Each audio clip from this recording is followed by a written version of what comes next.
deep depth of the forest, behind a series of giant trees that no one knows how old it is, a rusty iron gate is found, half of which is covered with pulp and climbing plants.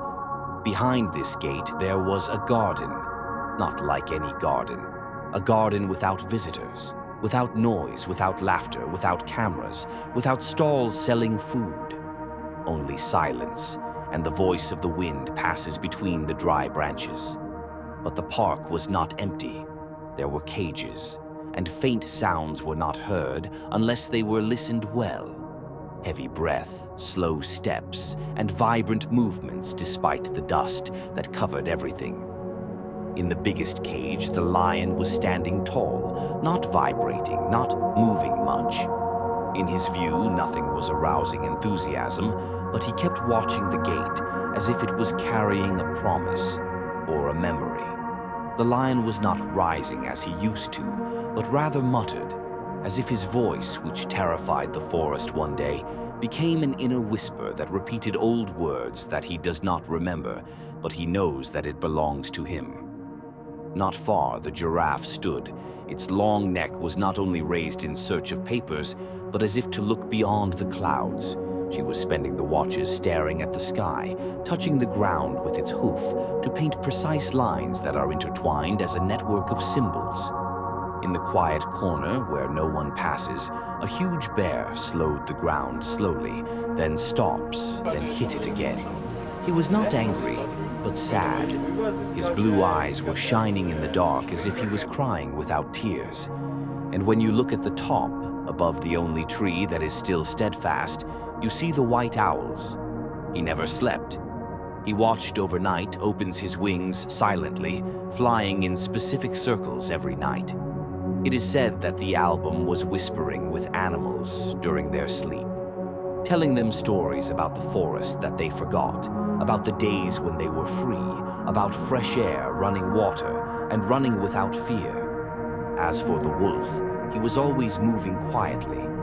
Nobody heard his steps, but he was passing by the cages, staring at the faces with his silver eyes, and then disappeared like a shadow. Everyone was afraid of him a little, not because he is predatory, but because he knows things he did not say. The tiger, his elegant imprint, was going on in his cage as if he were dancing a hidden dance. His steps were balanced as rituals, and his eyes are always directed towards the sky, as if he was waiting for a specific thing. Amid this stillness, and with a strange night, what no one expected, a strange wind blew in terms of the gate, which was neither cold nor warm, but neutral, as if it did not belong to any chapter. Some dry foliage fell, the hanging iron chains shaken on the cages, and the largest lock released a faint sound, then opened. No one came out, but from the center of the garden a small bird appeared. Its shape was unfamiliar. Neither is a well-known bird, nor is it a resident of the cages.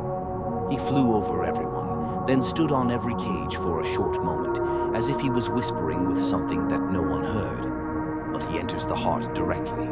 Since that night, everything began to change. The lion began to dig the ground with its front feet. The giraffe increased the complexity of its symbols. The bear changed its method of beating and became engraved. Even the album began to flutter in a different way.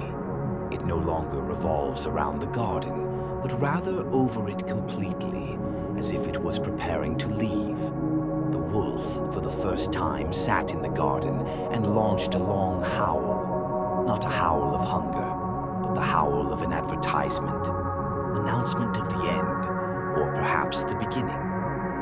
The next night, all animals gathered around the gate, which were opened on their own. No one spoke, and they did not make any voice. Only silent looks, then calm steps, and all went out, one after another, without turning back. Since then, everything has disappeared. The garden became completely silent, as if life suddenly withdrew from it. Cages open, dirt clean, no effect for any animal. But the strange, that the gate was never closed. On some nights when the moon is complete, the transit hears the voices coming from the inside, a soft roar, or a bird's flux, or a wolf. It is said that the bird that visited them was a messenger. He came to remind them of those and brought them back to them that they had lost. The park was not only a prison, it was a test. And when they succeeded in it, they left, but no one knows where.